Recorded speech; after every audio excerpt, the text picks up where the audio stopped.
அமெரிக்காவினுடைய போர் நிறுத்த முன்மொழிவை நாங்கள் ஏற்றுக்கொள்கிறோம் என்று அறிவித்திருக்கிறார்கள். இந்த அறிவிப்பு பெரிய ஒரு செய்தியாக மாற்றப்படவில்லை, ஒரு பிரேக்கிங் நியூஸாக மாறி எல்லோருமே பேசப்படுகிற மாதிரி மாற்றப்படலை. அதற்கான ஒரு காரணம் இருக்குது. என்னன்னு கேட்டா, அரபு நாட்டினுடைய தலைவர்களைப் போல அவர்களை கேணையனாக்கி, அவர்களை ஏமாற்றி, அவர்களை முட்டாளாக்கி, அவர்களை ஆளுவதைப் போல ஹமாஸையும் முட்டாளாக்க நினைக்கிறது அமெரிக்கா. இந்த 1 வீக்குக்குள்ளாக 7 நாட்களுக்குள்ளாக சுமார் 1858 ட்ரக்குகள் உள்ளே நுழைந்திருக்கிறது. இதெல்லாம் போதாது, பத்தாது. இதுதான் செங்கடலிலே நிறுத்தப்பட்டிருக்கக்கூடிய அமெரிக்காவினுடைய ஐசன்ஹோவர் மாபெரும் விமானம் தாங்கி கப்பல் 6 பாலிஸ்டிக் ஏவுகணை தாக்குதல்களை நடத்தி இருக்கிறது. ஹூதிகள் குறிப்பாக இந்த கப்பல் மேலேயே அவங்க தாக்குதல் நடத்தி இருக்கிறாங்க. தங்களுடைய படைகளை ஹெஸ்புல்லாக்கள் நகர்த்தி கொண்டே முன்னால் வந்து கொண்டிருக்கிறார்கள். தரைப்படையும் நகர்ந்துகிட்டு இருக்குது, வான்படை இல்ல, தரைப்படை முன்னால் நகர்ந்து கொண்டிருக்கிறது என்றா என்ன அர்த்தம்னா,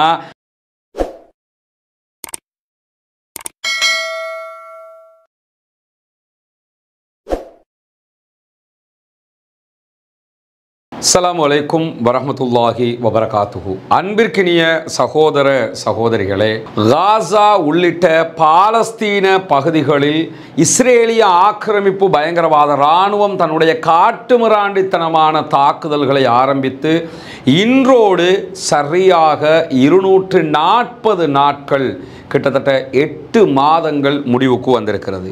இந்த 8 மாதங்களுடைய முடிவை நம்ம எடுத்துக்கிட்டோம்னா, 8 மாதங்களில் இந்த உலகில் எந்த நாடும், ஏன் 2ஆம் உலக மகா யுத்தத்தின் போது கூட போடப்படாத குண்டுகள் அத்தனையும் காசாவுக்குள் போடப்பட்டிருக்கிறது.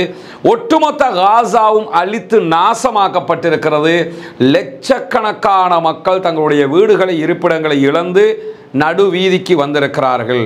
இதே நேரத்தில் இன்றைய தினம் 24 மணி நேரங்களுக்குள்ளாக சுமார் 65 சகோதரர்கள் பாலஸ்தீன காசா பகுதிகளிலே கொல்லப்பட்டிருக்கிறார்கள், ஷஹீதாக்கப்பட்டிருக்கிறார்கள் என்கிற செய்திகளும் இன்றைக்கு வெளியாகி கவலையை தரக்கூடிய நிகழ்வாக மாறியிருக்கிறது.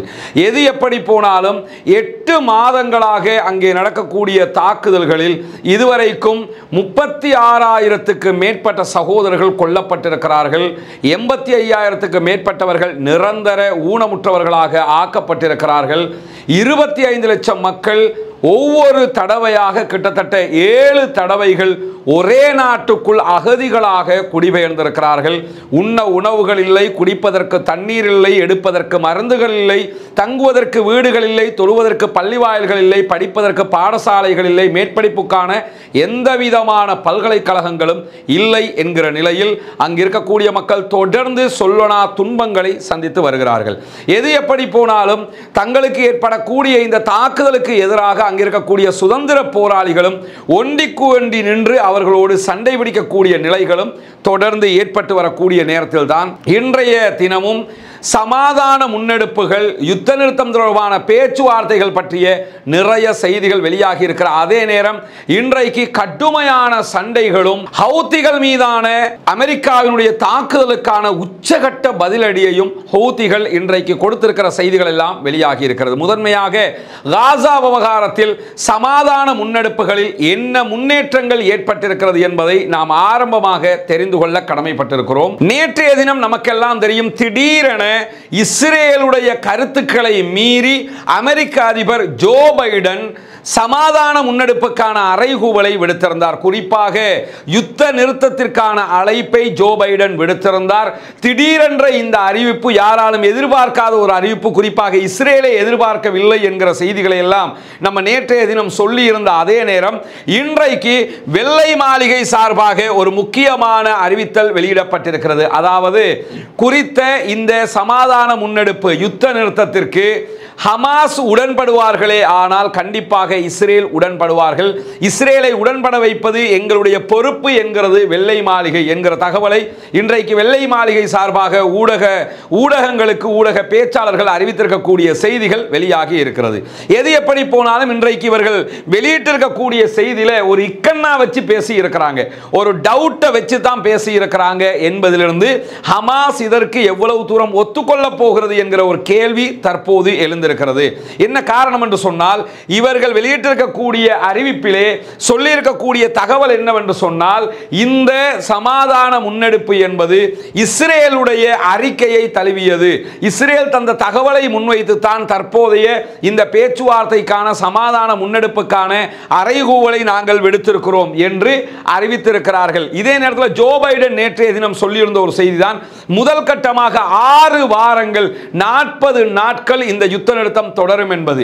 ஏற்கனவே எகிப்தினுடைய பீஸ் டாக்கினுடைய காப்பியாக இது இருக்குமாக இருந்தால், அதனுடைய பிரதியாக இந்த சமாதான உடன்படிக்கை இருக்குமாக இருந்தால் கண்டிப்பாக ஹமாஸ் அதற்கு ஒத்துக்கொள்வார்கள் என்பதிலே மாற்று கருத்தில்லை. ஏன்னா ஆல்ரெடி அவங்க அதுக்கு ஒத்துக்கிட்டாங்க. ஆனால் அது இல்லாத புதியதொரு தகவலாக இது இருக்குமாக இருந்தால் ஹமாஸ் என்ன முடிவெடுப்பார்கள் என்பதை பொறுத்திருந்துதான் பார்க்க வேண்டும். எது எப்படி போனாலும் இன்றைய தினம் ஒயிட் ஹவுஸ் சார்பாக வெளியிட்டிருக்கக்கூடிய செய்தியில இது இஸ்ரேலை தழுவிய ஒரு காப்பி என்பதை அவர்கள் சொல்லியிருக்கிற அதே நேரம் 6 வார யுத்த நிறுத்தம் என்பதுதான் முதல் கட்டம் என்று நேற்றைய தினம் அறிவித்ததற்கிணங்க இன்றைக்கு வெள்ளை மாளிகையினுடைய செய்தியிலிருந்து நமக்கு தெரிய வருகிற ஒரு விவகாரம் என்னவென்று சொன்னால், இந்த 6 வார தற்காலிக யுத்த நிறுத்தத்தை தான் அமெரிக்காவும் விரும்புகிறது என்பதை நாம் உணர முடிகிறது. இதுதான் யதார்த்தமாக இருந்தால் கண்டிப்பாக ஹமாஸ் அதற்கு ஒப்புக்கொள்ள மாட்டார்கள்.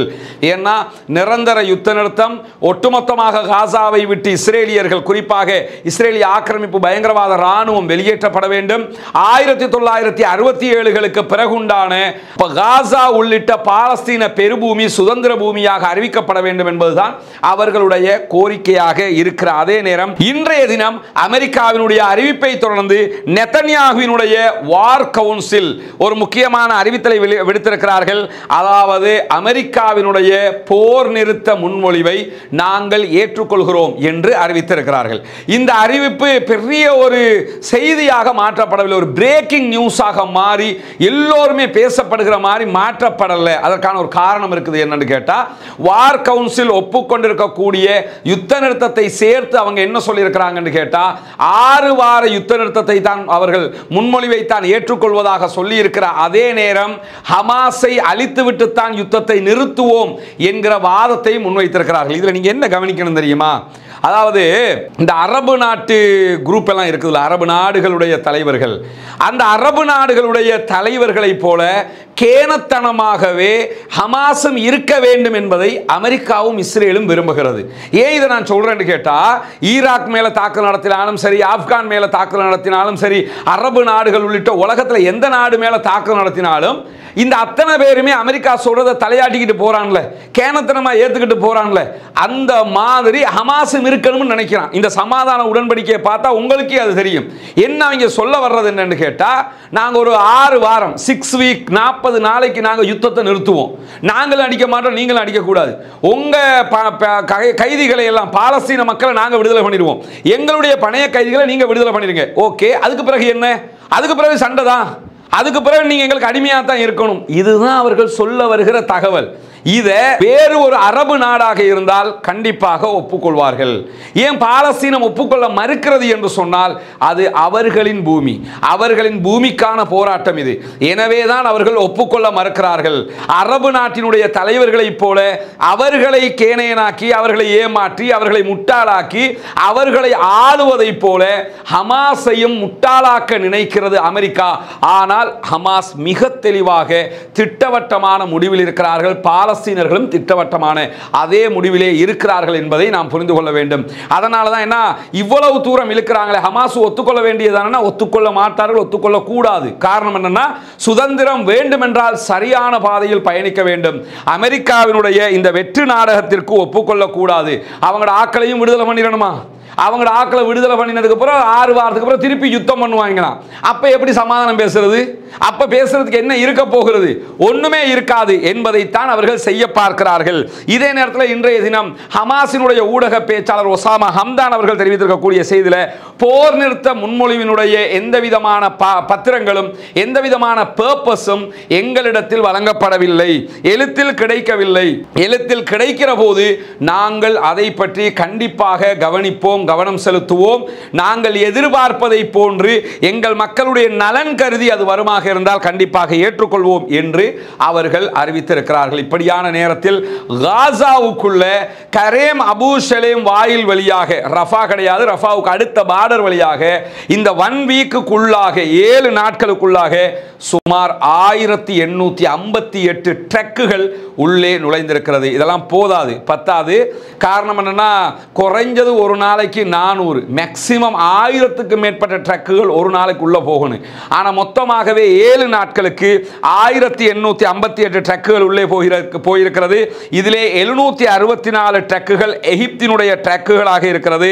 உலக உணவு திட்டத்தினுடைய ட்ரக்குகள் 312 மாவு லாரிகளாக மாவு ஏற்றிக்கொண்டு போயிருக்கின்றன.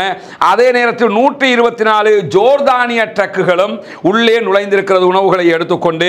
இதே நேரத்தில் 5 லட்சம் லிட்டர் எரிபொருட்களும் உள்ளே நுழைந்திருக்கிறது என்கிற ஓரளவுக்குண்டான ஒரு மகிழ்ச்சியான செய்தியும் வெளியாகி இருக்கிறது. இது பெரிய மகிழ்ச்சியெல்லாம் கிடையாது, ஆனால் ஒண்ணுமே இல்லைங்கிற மக்களுக்கு இவ்வளவு கிடைச்சிருக்குதுங்கிறது ஒரு ஆறுதல் தானே. அந்த மாதிரியான ஒரு ஆறுதலான செய்தியும் இன்றைக்கு கிடைத்திருக்கக்கூடிய அதே நேரத்தில் WHO கருத்து பிரகாரம் காசாவில் இருக்கக்கூடிய 36 மருத்துவமனைகளில் 14 மருத்துவமனை மட்டுமே ஓரளவுக்கு செயல்படுகிறது. அதிலே 2 மருத்துவமனைகள் மட்டும்தான் ஒட்டுமொத்தமாக செயல்படுகிறது. மற்ற அத்தனையும் ஏனோதானோ என்று ஓரளவுக்கு ஏதாவது ஒன்று செய்ய முடியுமான நிலைதான் இருக்கிறது. இவ்வளவு பெரிய அவலத்தை காசாவிலே இஸ்ரேல் நடத்தி கொண்டிருக்கிறது என்கிறது WHO வேர்ல்ட் ஹெல்த் ஆர்கனைசேஷன். அதே நேரத்தில் அக்டோபர் 7ஆம் தேதி முதல் இதுவரைக்கும் மேற்கு கரை வெஸ்ட் பேங்க் பகுதியில், காசா கிடையாதுங்க, வெஸ்ட் பேங்க் பகுதி, ஜெருசலம் உள்ளிட்ட வெஸ்ட் பேங்க் பகுதிகளில் 8985 பாலஸ்தீனர்கள் கைது செய்யப்பட்டிருக்கிறார்கள் என்கிற செய்திகளும் இன்றைக்கு வெளியாகி இருக்கக்கூடிய அதே நேரத்தில் பாலஸ்தீன ஆதரவாளர்களுக்காக ஆதரவாளர்களுக்காக போராட்டம் நடத்தியவர்களை பல்கலைக்கழக டிப்ளோமாக்களை ரத்து செய்ததை அடுத்து சிகாகோ பல்கலைக்கழகத்தில் இருக்கக்கூடிய மாணவர்களும் எங்களுக்கும் டிப்ளோமாக்கள் தேவையில்லை என்று வெளியேறி இருக்கிறார்கள். மனிதநேயம் எல்லா இடத்திலும் தலைத்துக் கொண்டுதான் இருக்கிறது. எந்த இடத்திலெல்லாம் தீவிரவாதம் முன்னிறுத்தப்படுகிறதோ அதற்கு எதிராக அதைவிட வேகமாக மனிதநேயமும் முன்னிறுத்தப்படுகிறது. சிகாகோ பல்கலைக்கழகத்திலே பாலஸ்தீன மக்களுக்கு உரிமை கேட்டதற்காக, அவர்களுக்காக போராடியதற்காக அந்த மாணவர்களுடைய டிப்ளோமாக்களை பல்கலைக்கழகம் ரத்து செய்திருந்தாலும் அப்படி என்றால் எங்கள் டிப்ளோமாக்களையும் ரத்து செய்யுங்கள் என்று மாணவர்கள் வெளிநடப்பு செய்திருக்கிறார்கள். இது ஒரு செய்தி கிடையாது, இது ஒரு வரலாறு என்பதை புரிந்து கொள்ளுங்கள். ஒரு மாணவன் தன்னுடைய வாழ்க்கையில் படாத பாடுபட்டு கஷ்டப்பட்டு பல்கலைக்கழகம் சென்று பெற்றுக்கொள்ளக்கூடிய ஒரு டிப்ளோமாவை எனக்கு தேவையில்லை என்று ஒரு சமூகத்திற்காக விட்டொழிப்பது என்பது அவனுடைய மனிதநேயத்தின் உச்சம் என்பதையும் நாம் பாராட்டியே ஆக வேண்டும். இப்படியான நேரத்தில் தான் இன்றைய தினம் நெதர்லாந்து மிக முக்கியமான ஒரு அறிவிப்பை விடுத்திருக்கிறார்கள். F-35 விமானங்களுக்கான எந்த ஒரு பார்ட்ஸையும் நாங்கள் இஸ்ரேலுக்கு வழங்க மாட்டோம், வழங்க முடியாது என்று அறிவித்திருக்கிறது நெதர்லாந்து. நெதர்லாந்தை பொறுத்தவரை இவங்க ப்ரோ பாலஸ்தீனியன் கிடையாது, பாலஸ்தீன ஆதரவாளர்கள் எல்லாம் கிடையாது, இவர்கள் இஸ்ரேலிய ஆதரவாளர்கள் தான். ஆனால் கோர்ட்ஸ் ஆர்டரை நாங்கள் மதிக்க வேண்டி இருக்கிறது. சர்வதேச நீதிமன்றத்தினுடைய ஆர்டர் பிரகாரம் நாங்கள் F-35 விமானங்களுக்கான பாகங்களை, அதனுடைய பார்ட்ஸுகளை எக்காரணம் கொண்டும் இஸ்ரேலுக்கு விற்பனை செய்ய மாட்டோம் என்றும் இன்றைக்கு அவர்கள் அறிவித்திருக்கிறார்கள் என்கிற செய்திகள். இதெல்லாம் சுருக்கமான மிக முக்கியமான செய்திகளாக இருக்கிற அதே நேரம் இன்றைக்கு வெளியாகி இருக்கக்கூடிய இன்னும் ஒரு முக்கியமான செய்தி என்னவென்று சொன்னால், இஸ்ரேலிய பாஸ்போர்ட் வைத்திருப்பவர்களுக்கு இனிமேல் மாலைத்தீவில் அனுமதி கிடையாது, மாலைத்தீவு அதற்கு எந்த ஒரு அங்கீகாரத்தையும் கொடுக்காது என்று இன்றைக்கு தடை விதித்திருக்கிறது. மாலைத்தீவு ஒரு சிறிய நாடு, எந்த விதமான பெரிய அதிகார வர்க்கம் எல்லாம் கிடையாது. மொய்சியினுடைய ஆட்சியில் நிறைய மாற்றங்களை கொண்டு வரக்கூடிய நாடாக மால்டிவ்ஸ் இருக்கிறார்கள். இந்த மால்டிவ்ஸ் இன்றைக்கு அரபு நாடுகளே எடுக்க துணியாத ஒரு முடிவை எடுத்திருக்கிறது. இஸ்ரேலிய பாஸ்போர்ட் யார் வைத்துக் கொண்டிருந்தாலும் அவர்களுக்கு எங்கள் நாட்டுக்குள் அனுமதி இல்லை. காரணம் என்னவென்று சொன்னால் நாங்கள் பாலஸ்தீன அப்பாவிகளோடு இருக்கிறோம் என்று அறிவித்திருக்கிறார்கள். உண்மையில் வரவேற்கத்தக்க, பாராட்டத்தக்க ஒரு முடிவாக இந்த மால்டிவ்ஸினுடைய முடிவு மாறியிருக்கிறது. அரபு நாடுகளுக்கெல்லாம் இந்த முடிவு ஆச்சரியத்தை கண்டிப்பாக கொடுக்கும். காரணம் என்னன்னா, இவ்வளவு பலத்தை வச்சுக்கிட்டு நம்ம கையால் ஆகாம ஒண்ணுக்கும் உதவாம நீச்சல் உடையில பெண்களுக்கு போட்டி நடத்தி கொண்டிருக்கிறோம், இவர்கள் இப்படி முடிவுகளை எடுக்கிறார்களே என்று அவர்கள் வெட்கி தலைகுனிய வேண்டிய இடமாகவும் இந்த இடம் இருக்கிறது என்பதையும் நாம் புரிந்து கொள்ளுகிற அதே நேரம் நார்த் இஸ்ரேல் பகுதிகளில் இன்றைக்கு அதிகமான சைரன் ஒலிகள் எழுப்பப்பட்டு கொண்டிருக்கிறது. காரணம் என்னன்னா, நார்த் இஸ்ரேலில் பயங்கரமான தாக்குதல்களை அங்கிருக்கக்கூடிய அல் குதுஸ் படையணி நடத்தி கொண்டிருக்கிறார்கள் என்கிற செய்திகளும் இன்றைக்கு வெளியாகி இருக்கிறது. ஒருபுறம் காசாவில் ரஃபா பகுதிகளில் இதுவரைக்கும் இன்றைக்கு 24 மணி நேரத்துக்குள்ள 60க்கு மேற்பட்டவர்களை கொன்று குவித்திருக்கிறது இஸ்ரேலிய ஆக்கிரமிப்பு பயங்கரவாத ராணுவம். அதற்கு எதிரான தாக்குதலாகத்தான் இந்த தாக்குதலை இன்றைக்கு அங்கிருக்கக்கூடிய சுதந்திர போராளிகள் நடத்தி கொண்டிருக்கிறார்கள் என்கிற செய்திகளும் இன்றைக்கு வெளியாகி இருக்கிற அதே நேரம் காசாவுக்குள் எப்படியான தாக்குதல்கள் எல்லாம் நடைபெறுகிறது என்பதை பார்ப்பதற்கு முன்பதாக இன்னும் ஒரு முக்கியமான செய்தியை நாம் தெரிந்து கொள்ள வேண்டி இருக்கிறது. நமக்கெல்லாம் தெரியும், இதுதான் செங்கடலிலே நிறுத்தப்பட்டிருக்கக்கூடிய அமெரிக்காவினுடைய ஐசன்ஹோவர் மாபெரும் விமானம் தாங்கி கப்பல். இந்த கப்பலை பொறுத்தவரையில் முதலாக ஈராக் வார்ல தான் இந்த கப்பல் ரொம்ப ஃபேமஸாக மக்களுக்கு மத்தியிலே பேசப்பட்டுச்சு. ஒரு கப்பல்ல ஒரு ஏர்போர்ட்டையே நிறுத்த முடியுமா, ஒரு ஏர்போர்ட்டை அமைக்க முடியுமா, இப்படி ஒரு கப்பலா என்று சர்வதேச மக்களை ஆச்சரியப்படுகிற அளவுக்கு அமெரிக்காவினுடைய ராணுவ பலம் வெளிப்பட்ட ஒரு விவகாரமாக இந்த ஐசன்ஹோவர் இருக்கிறது. இங்க நீங்க பார்க்கலாம், கடல் மட்டத்திலிருந்து எவ்வளவு உயரத்தில் இந்த கப்பல் இருக்கிறது என்பதை பார்க்க முடியும். அதே நேரத்தில் இந்த கப்பலில் இருக்கக்கூடிய விமானங்களுடைய காட்சிகளை நீங்க பார்த்தீங்கன்னா ஆச்சரியப்படுகிற அளவுக்கு இதிலே விமானங்கள் நிறுத்தப்பட்டிருக்கும். ஒரு நாட்டின் மீது போர் தொடுப்பதற்கு ஒரு நாடு இன்னொரு நாட்டிலிருந்து விமானங்களை ஏவுகிற நிலையை தாண்டி கப்பலை கொண்டு வந்து வச்சுட்டு கப்பலில் இருந்து நேரடியாக தாக்குதல் நடத்துவார்கள் அமெரிக்கர்கள். அந்த அடிப்படையில் தான் செங்கடலிலே இஸ்ரேலுக்கு ஆதரவாக ஹூதிகளுக்கு எதிராக யமனுக்கு எதிராக இந்த ஐசன்ஹோவர் கப்பல் கொண்டு வரப்பட்டது. இதிலிருந்து தான் அவர்கள் நேற்றைய தினம், அதாவது முந்த நாள் யமன் மீது தாக்குதல் நடத்தியிருந்தார்கள். சுமார் 40 பேர் காயப்பட்டு 16 பேர் கொல்லப்பட்ட சம்பவங்கள் அங்கே நடைபெற்றது. இத்தனை நாட்களுடைய யமன் மீதான போர்ல இப்படி ஒரு பாரிய பாதிப்பு நேற்று முந்த நாள் தான் இடம்பெற்றிருந்தது. அப்படியான நேரத்தில் தொடர்ந்து அமெரிக்கா மீதும் அமெரிக்காவினுடைய கப்பல்கள் மீதும் இஸ்ரேல் மீதும் இஸ்ரேலிய கப்பல்கள் மீதும் செங்கடலிலே கடுமையான தாக்குதல்களை நடத்தி வருகிறார்கள் ஹூதிக்கள் என்கிற நிலையில் இன்றைய தினம் 6 பாலிஸ்டிக் ஏவுகணை தாக்குதல்களை நடத்தி இருக்கிறது ஹூதிகள். குறிப்பாக இந்த கப்பல் மேலேயே அவங்க தாக்குதல் நடத்தி இருக்கிறாங்க. ஆனா என்னன்னா, இந்த கப்பல் மீது எத்தனை விதமான தாக்குதல்களில் என்ன அழிவுகள் ஏற்பட்டிருக்கிறது என்கிற செய்திகள் இதுவரைக்கும் மொத்தமாக வெளியிடப்படவில்லை. ஆனா 6 பாலிஸ்டிக் ஏவுகணைகளை பொறுத்தவரையில் கப்பல்களை தாக்குகிற ஏவுகணைகள், அந்த ஏவுகணைகள் 6 ஏவுகணைகளை இன்றைக்கு அவர்கள் ஏவி இருக்கிறார்கள். ஏற்கனவே வெள்ளிக்கிழமை 4 ஏவுகணை தாக்குதல்களை இதே கப்பலை நோக்கி அவர்கள் நடத்தி இருந்தார்கள். இதில் என்ன கவனிக்கணும்னா, இந்த கப்பல் மீதான தாக்குதல்ல இந்த கப்பல் பாதிக்கப்பட்டுச்சா இல்லையாங்கிறது ரெண்டாவது. முதல் விவகாரம் என்ன தெரியுமா, அமெரிக்காவினுடைய விமானம் தாங்கி கப்பலை நோக்கி ஒரு நாடாக யாருமே ஒரு ஏவுகணை தாக்குதலை கூட நடத்துவதற்கு தயங்குவார்கள், நினைச்சு கூட பார்க்க மாட்டாங்க. காரணம் என்னன்னா, நம்ம அடிச்சிட்டோம்னா நம்ம நாட்டை அழிச்சே போடுவான் என்று அச்சப்படுவார்கள். அப்படி இருக்கும்போது ஆப்கானுக்குள் பூந்து ஆப்கானையை அழித்தவர்கள், ஈராக்குக்குள் பூந்து ஈராக்கை அழித்தவர்களால் யமன் மீது கை வைக்க முடியாமல் இருக்கிறது என்பதை நாம் புரிந்து கொள்ள வேண்டியிருக்கிறது. காரணம் என்னன்னா, யமனுடைய தரையிலே நடக்கிற யுத்தத்தை விட கடலிலே அவர்கள் வல்லவர்களாக இருக்கிறார்கள். அவர்கள் கடலிலே பரிச்சயம் உள்ளவர்களாக இருக்கிறார்கள். கடலிலே இதுவரைக்கும் பல கப்பல்கள் மீது தாக்குதல் நடத்தி இருக்கிறார்கள். இன்றைக்கு 6 பாலிஸ்டிக் ஏவுகணை தாக்குதல் இந்த கப்பல் மீது நடத்தப்பட்ட அதே நேரம் 4 ட்ரோன் அட்டாக் எக்ஸ்ட்ரா 3 கப்பல் மீது நடத்தப்பட்டிருக்கிறது. இந்த கப்பலையும் சேர்த்து 4 கப்பல், இது தனியாக ராணுவ கப்பல், மற்ற 3 கப்பல்களும் அது சரக்கு கப்பல்களாக இருக்கிறது. இன்றைக்கு சரக்கு கப்பல்கள் 3, அந்த கப்பல்களில் 2 கப்பல் தீப்பற்றி எரிகிற செய்திகள் வெளியாகி இருக்கிறது. சரக்கு கப்பல்கள் 3 மீது தாக்குதல் நடத்திய அதே நேரம் இந்த கப்பல் மீதும் பாரிய தாக்குதலை அவர்கள் நடத்தி இருக்கிறார்கள் என்கிற செய்திகள் இன்றைக்கு வெளியாகி இருக்கிற அதே நேரம் செங்கடலிலே போர்க்கப்பலை நோக்கி நடத்தப்பட்ட தாக்குதல்களை நாங்கள் முறையடித்திருக்கிறோம் என்று ஒட்டுமொத்தமாக பொத்தாம் பொதுவாக அமெரிக்கா அறிவித்திருக்கிறது. ஆனால் எப்படி முறையடித்தார்கள், எத்தனையை முறையடித்தார்கள் என்கிற செய்திகளை அவர்கள் விவரமாக சொல்லவில்லை என்பதையும் நாம் கவனிக்க கடமைப்பட்டிருக்கிறோம். இந்த நிலையில் தான் காசாவுக்கு ஆதரவாக களத்திலே இறங்கி போராடக்கூடிய ஹிஸ்புல்லாக்கள் என்ன விதமான தாக்குதல்களை நடத்துகிறார்கள் என்பது மிக முக்கியமானது. குறிப்பாக ஹிஸ்புல்லா எல்லையிலிருந்து தங்களுடைய படைகளை மேலும் முன்னோக்கி நகர்த்தி கொண்டிருக்கிறது என்கிற செய்திகளை இன்றைக்கு தி இஸ்ரேலி டைம்ஸே பகிரங்கமாக வெளியிட்டிருக்கிறார்கள். இஸ்ரேலை நோக்கி முன்னேறி கொண்டே இருக்கிறார்கள் ஹெஸ்புல்லாக்கள். இதுவரைக்கும் ஹெஸ்புல்லாக்களுக்கும் இஸ்ரேலுக்கும் இடையிலே நடக்கக்கூடிய சண்டைகளில் ஹெஸ்புல்லாக்கள் சார்பாக 400க்குட்பட்டவர்கள் தான் கொல்லப்பட்டிருக்கிறார்கள்.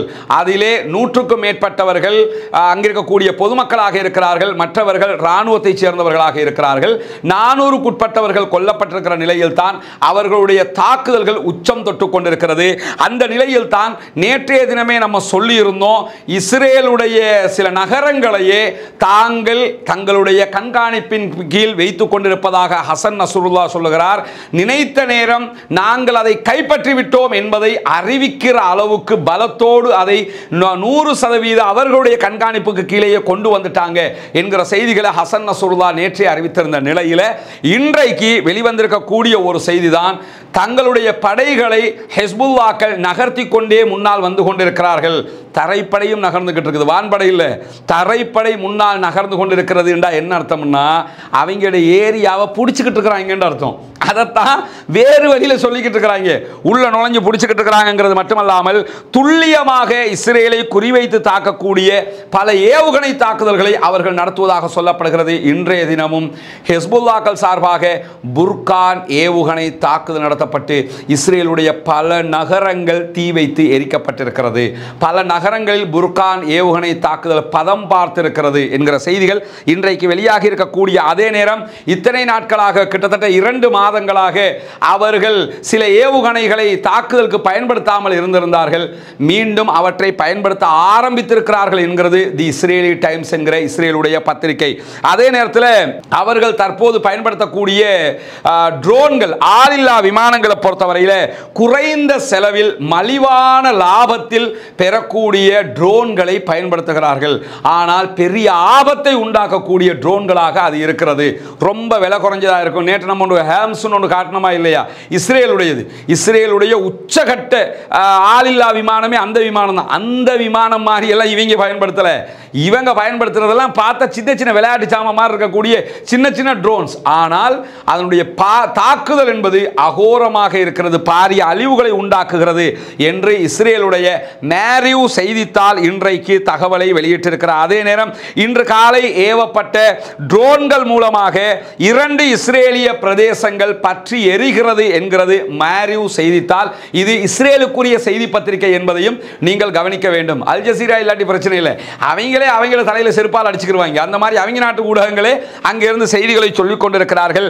ஹிஸ்புல்லா தன்னுடைய உயரடுக்கு பாதுகாப்பு பிரிவான ரத்வான் படை தொடர்பில் பல மாற்றங்களை மேற்கொண்டிருக்கிறது என்கிறது மேரியூ செய்தித்தாள். அது மட்டுமல்லாமல் தற்போது எல்லையிலிருந்து 20 தொடக்கம் 30 கிலோமீட்டர்கள் வரைக்கும் அவர்களுடைய ரத்வான் படைப்பிரிவு களத்தில் செயல்படுகிறது என்கிற செய்திகளும் வெளியாகி இருக்கிறது. நம்ம ஏற்கனவே இந்த ஆரம்ப நேரங்களில் சொல்லியிருக்கிறோம், ஹிஸ்புல்லாக்களிடம் இருக்கக்கூடிய படைப்பிரிவுகளிலே உச்சகட்ட ஆபத்தான படைப்பிரிவு எதுன்னு கேட்டால் ரத்வான் படைப்பிரிவு. அந்த ரத்வான் படைப்பிரிவு மீண்டும் களத்திற்கு வந்திருப்பது மட்டுமல்லாமல் 20 தொடக்கம் 30 கிலோமீட்டர்கள் வரைக்கும் அவர்கள் முன்னேறி இருக்கிறார்கள் என்கிற செய்திகளையும் ஹிஸ்புல்லாக்கள் சொல்லல, இதை சொல்லியிருப்பது இஸ்ரேலுடைய மேரியூ செய்தித்தாள். எனவே ஹிஸ்புல்லாக்கள் பல பகுதிகளில் பாரிய வெற்றிகளை அடைந்து வருகிறார்கள். அவங்க முழுக்க இந்த பக்கம் காசா மேல கவனம் செலுத்திக்கிட்டு இருக்கிறாங்க, இவங்க முழுக்க இஸ்ரேல் மேல கவனம் செலுத்திக்கிட்டு இருக்கிறாங்க. ஒருபுறம் அங்கே பலத்த தாக்குதல்களில் பொதுமக்கள் கொல்லப்படுகிற அதே நேரம் மறுபுறம் ஹிஸ்புல்லாக்கள் பல பகுதிகளை கைப்பற்றி கொண்டிருக்கிறார்கள் என்கிற நற்செய்திகளும் வந்து கொண்டிருக்கிறது என்பதையும் நாம் புரிந்து கொள்ள வேண்டும். அதே நேரத்தில் இன்றைக்கு லெபனானிலிருந்து இஸ்ரேலுடைய ஆக்கிரமிப்பு பகுதியாக இருக்கக்கூடிய கோலான் மலைப்பகுதிகள் மீது பாரிய ஏவுகணை தாக்குதல்களும் நடத்தப்பட்டிருப்பதாக the Israeli Times, the Times of Israel இன்றைக்கு தகவல் வெளியிட்டிருக்கிறது. குறைந்தது ஒவ்வொரு நேரத்திலும் 10 ராக்கெட்டுகள் சரமாரியாக இன்றைக்கு தாக்குதலை நடத்தி இருக்கிறது என்கிற செய்திகள் இன்றைக்கு வெளியாகி இருக்கிற அதே நேரம் இஸ்ரேல் ராணுவத்தினுடைய 210வது தலைமையகத்தை, 210வது படைப்பிரிவின் தலைமையகத்தை இன்றைக்கு குறிவைத்து தாக்குதல் நடத்தி இருக்கிறது ஹிஸ்புல்லாக்கள். நிறைய தாக்குதல் இன்றைக்கு ஹிஸ்புல்லாக்கள் சரவெடி தாக்குதல் இன்னைக்கு நடத்தி இருக்கிறாங்கன்னு தான் சொல்லணும். இஸ்ரேல் ராணுவத்தினுடைய அல் ஆபாத் ராணுவ தளத்தின் மீதும் இன்றைக்கு தாக்குதல்கள் நடத்தப்பட்டு இஸ்ரேலிய வாகனங்கள் மீதெல்லாம் பாரிய தாக்குதல்கள் நடத்தப்பட்டிருக்கிறது என்கிற செய்திகளையும் இஸ்ரேலுடைய ஊடகங்களே இன்றைக்கு பச்சையாக போட்டு வெளியிட்டிருக்கிறார்கள் என்கிற செய்திகள் இன்றைக்கு வெளியாகி இருக்கிறது. எனவே உச்சகட்ட தாக்குதல்களை இன்றைக்கு அங்கு இருக்கக்கூடிய ஹிஸ்புல்லாக்கள் நடத்தி வருகிறார். அதே நேரம் கஸ்ஸாம் பிரிகேடினுடைய பல தாக்குதல்கள் இன்றைக்கு வெளியாகி இருக்கிறது. அவர்களும் விடாது தொடர்ந்த தாக்குதல்களை நடத்தி வருகிறார். நிறைய வீடியோக்களை வெளியிட்டிருக்கிறாங்க. அந்த வீடியோக்களில் ஒரு சிலதை மட்டும் நாம் பார்க்க முடியும். அதை பார்ப்பதற்கு முன்பதாக ஒரு புகைப்படம் இருக்கிறது, அதை பார்த்து விடுவோம். இந்த புகைப்படத்தை நீங்க பார்த்தீங்கன்னா இது இந்த போட்டோவில் மட்டும் அப்படி என்ன இருக்குது என்று நீங்கள் யோசிக்க கூடும். மிக முக்கியமான ஒரு புகைப்படம். இதில் நீங்க பாருங்க, இந்த பகுதியெல்லாம் காசாவின் அழிக்கப்பட்ட அகோர காட்சிகள் தெரிகிறது. முழுவதுமாக காசா எலும்புக்கூடாக காட்சி அளிக்கிறது. இங்கே இஸ்ரேலிய ஆக்கிரமிப்பு பயங்கரவாத ராணுவத்தினுடைய ஒரு மெர்காவா டேங்க் வரக்கூடிய காட்சியை நீங்க பார்க்க முடியும். அதற்கு முன்பதாக தெரியக்கூடிய காட்சியை பாருங்க. காசா எப்படி இருந்திருக்கிறது என்பதை புரிந்து கொள்வதற்கான ஒரு காட்சியாக இருக்கிறது. சூரிய காந்தி சன்ஃப்ளவர்ஸ் நடப்பட்ட காட்சி இது. சன்ஃப்ளவர்ஸ் எண்ணெய் ஏற்றுமதியில், எண்ணெய் விற்பனையில் காசா ஓரளவுக்கு வருமானம் ஈட்டக்கூடிய ஒரு பகுதியாக இருக்கிறது. அந்த அடிப்படையில் அங்கு செய்யப்பட்ட விவசாயம், சன்ஃப்ளவர் நாட்டப்பட்டிருக்கக்கூடிய காட்சி. பல விவசாய நிலங்களை அவங்க அழிச்சிட்டாங்க. அழிக்கப்படாத ஒரு பகுதியை தான் இன்றைக்கு அல் ஜசீராவினுடைய புகைப்பட கலைஞர் புகைப்படம் எடுத்திருக்கிறார். இங்கே அழிக்கப்பட்ட காட்சி, இந்த பகுதிகள் மீதம் இருக்கக்கூடிய காட்சி, இதையும் அவர்கள் அநேகமாக அழிக்கக்கூடும். இது எதுக்காக நம்ம தெரிஞ்சுக்கிறோம்னு கேட்டால், காசான்னா ஒரு அரபு நாடு, எனவே முற்றுமுழுதாக ஒரு பாலைவனம் போன்று காட்சி அளிக்கும் என்று மட்டும் புரிந்து கொள்ளாதீர்கள். காசாவின் பெரும் பகுதிகள் மரங்கள் நிறைந்த பசுமையான பகுதிகள். அந்த மரங்கள் திட்டமிட்டு நடப்பட்டு உருவாக்கப்பட்டவைகள். இப்படி ஒரு யுத்தம் வந்தால் கூட அதுக்குள்ளே இருந்து, காடுகளுக்குள்ள இருந்து தாக்குதல் நடத்துவதற்காகவே உருவாக்கப்பட்டவைகள். அதை தாண்டி பாரிய விவசாய நிலங்களையும் அவர்கள் வைத்துக்கொண்டு அவர்களுடைய தொழில்களை முன்னெடுத்து வந்தார்கள். இப்படியான ஒரு சுபீட்சமான பூமி தான் இன்றைக்கு மூன்றில் ஒரு பகுதி மனிதர்கள் வாழ்வதற்கே தகுதியற்ற இடம் என்றும் மாற்றப்பட்டிருக்கிறது. இந்த மாதிரியான நிலையில் என்ன வீடியோக்கள் எல்லாம் வெளியாகி இருக்கிறது என்பதை இப்போது பார்க்க முடியும். இன்றைக்கு அல் அக்ஸா படைப்பிரிவு வெளியிட்டிருக்கக்கூடிய வீடியோக்கள் நீங்க பார்க்க முடியும். இஸ்ரேலை நோக்கி சரமாரியான ஏவுகணை தாக்குதல்கள் நடத்தப்படுகிற வீடியோ இது. அதைத் தொடர்ந்து அல் குதுஸ் படைப்பிரிவு வெளியிட்டிருக்கக்கூடிய வீடியோக்களை நீங்க கவனிக்க முடியும். நிறைய வீடியோக்களை நம்ம போட்டு காட்ட முடியாது. இன்றைக்கு பலவிதமான தாக்குதல்கள் நடத்தப்படக்கூடிய காட்சிகளை சராயா அல் குதுஸ் வெளியிட்டிருக்கிறாங்க. அந்த வீடியோக்களில் நிறைய வீடியோக்களை நம்ம இதில் போட்டு காண்பிக்கவே முடியாது. அந்த அளவுக்கு தாறுமாறான தாக்குதல்கள் இஸ்ரேலிய ஆக்கிரமிப்பு பயங்கரவாத ராணுவத்தை நோக்கி நடத்தப்படுகிற காட்சிகள் தான் இங்கே வெளியாகி இருக்கிறது. இங்கெல்லாம் நீங்க பார்க்கலாம், சுற்றி சுற்றி எல்லா பகுதிகளிலும் பாரிய ஏவுகணை தாக்குதல்களும் ஷெல் தாக்குதல்களும் பாரிய அளவிலான வேறு விதமான தாக்குதல்களையும் அவர்கள் நடத்தி கொண்டிருக்கிறார்கள் என்கிற காட்சிகள் வெளியாகி இருக்கிறது. அதே நேரத்தில் இன்றைக்கு வெளியாகி இருக்கக்கூடிய ஈராக்கில் இருந்து ஈரானுடைய ஆதரவு பெற்ற ஒரு குழு இன்றைக்கு இஸ்ரேலை நோக்கி, இஸ்ரேலுடைய ஈலாது துறைமுகத்தை நோக்கி ஒரு பாரிய ஏவுகணை தாக்குதல்களை நடத்தி இருக்கிறார்கள். அதனுடைய காட்சிகளும் இன்றைக்கு வெளியிடப்பட்டிருக்கிறது. இதெல்லாம் இந்த குழுவெல்லாம் இன்னைக்கு புதுசாக களத்துக்கு வந்திருக்கிற குழு மாதிரி தெரியுது. வளமையை தாண்டிய ஒரு படைப்பிரிவாக இருக்கிறது. இவர்கள் இன்றைக்கு இஸ்ரேலை நோக்கி பாரிய ஏவுகணை தாக்குதல்களை நடத்தி இருக்கிறார்கள். அந்த தாக்குதலுடைய காட்சிகள் தான் இன்றைக்கு வெளியாகி இருக்கிறது. இஸ்ரேலுடைய ஈலாது துறைமுகத்தை நோக்கி இந்த தாக்குதல்கள் நடத்தப்பட்டதாகவும், ஈலாது துறைமுகம் இதனால் பாரிய பாதிப்புகளை உண்டாக்கி இருப்பதாகவும் இன்றைக்கு செய்திகள் வெளியாகி இருக்கிற அதே நேரம் இன்றைக்கு இன்னும் சில வீடியோக்களும் வெளியிடப்பட்டிருக்கிறது. இதெல்லாம் மொத்தமாக நமக்கு காட்சிப்படுத்த முடியாது. அந்த அளவுக்கு உண்டான சில காட்சிகளை காட்டவே முடியாத ஏவுகணை தாக்குதல்களாக அது இருக்கிறது. அதே மாதிரி நீங்க பார்த்தீங்கன்னு சொல்லி சொன்னா, இன்றைக்கு கஸ்ஸாம் பிரிகேட் வெளியிட்டிருக்கக்கூடிய காட்சி இது. இன்றைக்கு வெளியிட்டிருப்பது இஸ்ரேலிய ஆக்கிரமிப்பு பயங்கரவாத ராணுவத்திடமிருந்து நிறைய ஆயுதங்களை அவர்கள் கைப்பற்றி இருக்கிறார்கள். ஓட ஓட விரட்டி கொண்டிருக்கிறார்கள், அடித்துக் கொண்டிருக்கிறார்கள். அவர்களிடமிருந்து கைப்பற்றப்பட்டிருக்கக்கூடிய ஆயுதங்களையும் அவர்கள் வெளியிட்டிருக்கிறார்கள். பெரிய ராணுவம் என்று சொல்றாங்க, ஆனால் ஆயுதங்களை விட்டு ஓடுகிற அளவுக்கு தான் நிலைமை இருக்குது. ஆனால் நாங்கள் கஸ்ஸாம் பிரிகேட்டை இருந்து இவ்வளவு ஆயுதத்தை கைப்பற்றிருக்கிறோம்னு இப்படியெல்லாம் அவங்க காட்டுகிற காட்சியெல்லாம் நீங்கள் பார்க்க முடியாது. காட்டினா கூட திட்டமிட்டு பொய் சொல்லக்கூடிய பல விஷயங்களை நாம் அவதானிக்க முடியும். இதையெல்லாம் நீங்கள் பார்க்க முடியும். அவர்களிடமிருந்து வீழ்த்தப்பட்ட அவர்களுடைய ட்ரோன்களாக இருக்கிறது. இப்படி பலவிதமான செயல்பாடுகளும் இன்றைக்கும் நடைபெற்றிருக்கிறது. அதே நேரத்தில் இறுதியாக இங்க ஒரு வீடியோவை நீங்க பார்க்க முடியும். நியூயார்க் சிட்டியில, அமெரிக்காவினுடைய நியூயார்க்ல இஸ்ரேலுக்கு எதிராக காசாவுக்கு ஆதரவாக அவ்வளவு மக்கள் செல்வாக்கு உருவாக்கப்படுவதற்கு காரணம் என்னன்னா, எந்த அளவுக்கு அங்கு இருக்கக்கூடிய மனிதநேயம் மிக்க மக்கள் பாலஸ்தீனத்திற்கு ஆதரவாக செயல்படுகிறார்கள் என்பதை பாருங்கள். ஒரு ட்ரக் வண்டிகளை எடுத்து முழுவதுமாக அந்த ட்ரக் வண்டிகளை அங்கே LED பேனல் நிறுவப்பட்டு அதிலே காசாவில் நடக்கிற அழிவுகள் காட்சிப்படுத்தப்பட்டு மக்களுக்கு காட்டப்படுகிறது. இங்கே நீங்கள் பார்க்கலாம், இது LED பேனல், 2 பக்கம் LED பேனலை வச்சு எத்தனை ஆயிரம் பேர் அங்கே கொல்லப்பட்டிருக்கிறாங்க, என்ன மாதிரியான அநியாயங்கள் நடக்கிறது என்பது காட்சிப்படுத்தப்படுகிறது.